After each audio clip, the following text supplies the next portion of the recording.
Hey guys, Paul from Ashen. It's new comic book day for the week of April 5th, and we're going to get started right now.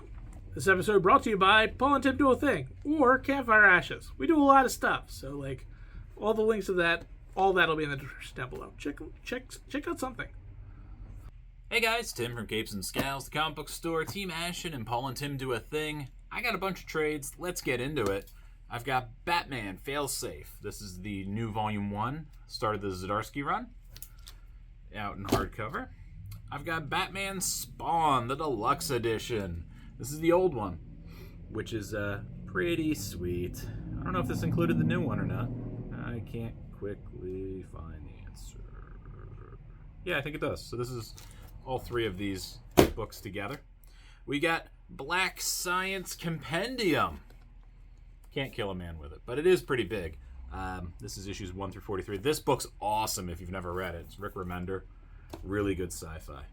We got the last comic book on the left by the people who do the last podcast on the left. I don't care.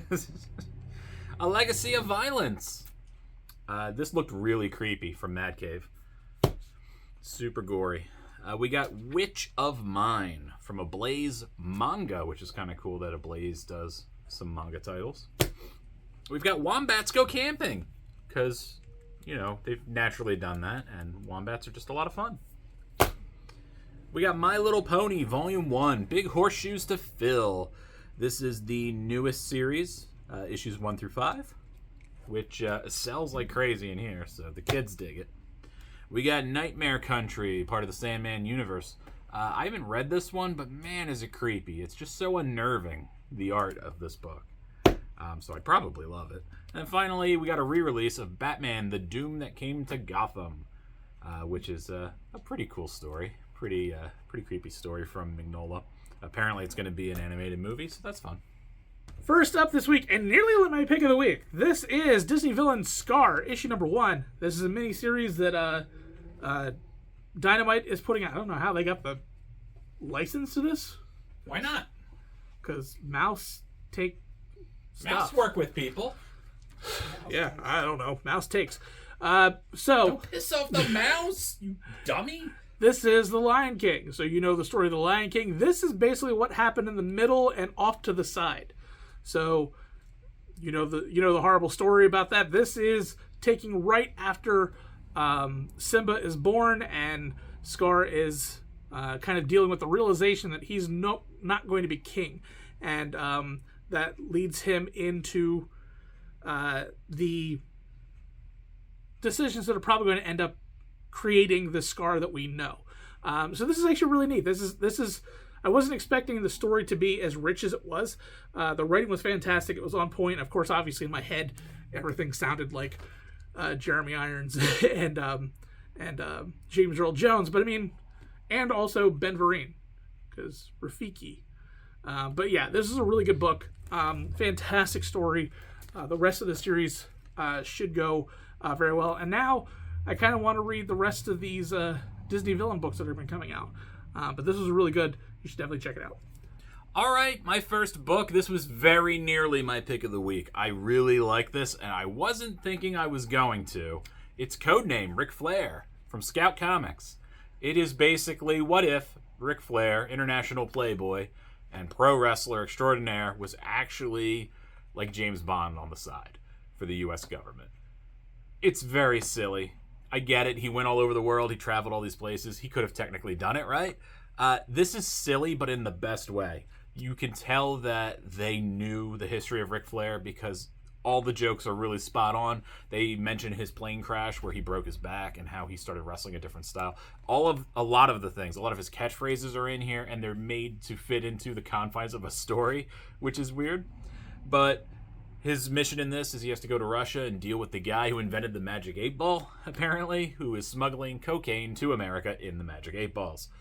And that is the start of your story. I won't give you too much more than that. Just know that it is silly, but it actually works. It blew me away how much this actually makes a lot of sense. And you know what? I shouldn't be surprised that I loved it, because Ric Flair's the best. What's going on, my fellow entertainment aficionados? My name is Matt of Capes and Scowls and the Comic Book Store fame, and I'm back to talk to you guys about another number one. This Hi, time, Matt. hello. This time from Image Comics, it's Junkrabbit #1. Does it have words? This one surprisingly does have words. I checked ahead this time. So, Junkrabbit is essentially a post-apocalyptic, real-world, scary kind of thing. It's just pretty much pollution's taken over, and everybody's reverted to this new way of living, for lack of better terms. And it just kind of sets up like the wealthy are the wealthy and the poor are the poor, and it just kind of pushes those classes further and further apart. The cool thing though is Junkrabbit is kind of like a Robin Hood of sorts in this new future apocalypse, and just the introduction to him, it's something different. It's something that I don't think you see in a lot of #1s, because it throws you into this already constructed world. And even though it takes a couple of pages to really kind of get in the groove, once you kind of understand what's going on, the rest of the story flows really well. Junkrabbit #1, Image Comics. I say, check it out. What is my pick of the week? It is Sweet Paprika, Black, White, and Pink. We didn't get a chance to check out the first Sweet Paprika that came out, because I think it was right around COVID, or like right after, and the store hadn't opened up quite yet, or whatever. But so this was my chance to finally dive in. This is just a collection of stories, some of them by Mirko Andolfo, some others, like there was a Stephen Sajek issue or storyline in here. It was really fun to see the art styles change and all that kind of stuff. It's a very playful book. This is an adult book. There's a lot of sex in this book. A lot. So, as cute as this looks, and as fun and cute as this, not for kids. Really not for kids. But the writing was really spot on. Everything was playful, fun, romantic. Typically I'm not a fan of like 5 stories in a book, because one of them will be great and then the rest of them you don't care about. But these are all actually really fun, and made me want to read more Paprika. So if you love the art style of Mirko Andolfo, if you love some of the people that are tied to this book, I think Steve Orlando did one, Sajak did some. Like, this is an amazing book, so you should definitely check it out. And also, like, they did the same thing, like Wolverine and Deadpool with the red, white, and black and all that kind of stuff. So, like, it's a black and white comic with shades Black, white, and blood. Yeah. This is shades of, like, pink and everything like that. And that art style really kind of fits very, very well within the storyline. So you should definitely check it out. It was a really fun read.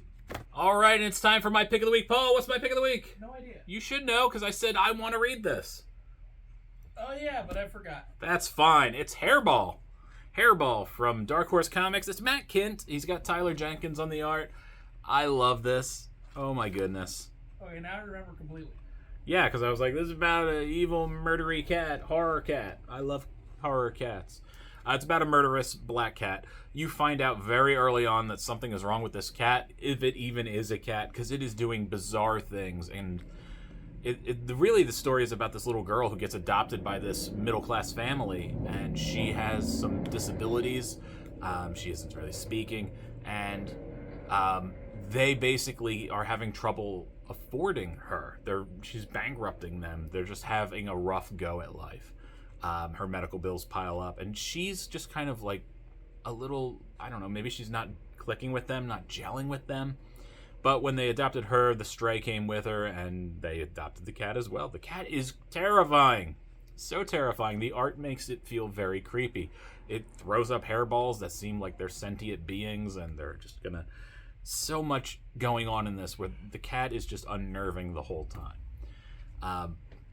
I didn't know what to expect from this. I was hoping it was kind of dark horror kind of feel like this, and it is wild. So definitely check it out. And I'm curious where it's going to go. I have an idea where I think it should go. We'll see if they do it. Matt Kent, always great. So check it out. It's terrifying, I promise you. All right, that is it. Thank you, everybody, for checking us out. Make sure you go check out more Paul and Tim Do a Thing, because we do a thing. That's always very nice and helpful to us. Thanks to everybody who said they loved Matt. I guess we love Matt, too. You're all right. Yeah.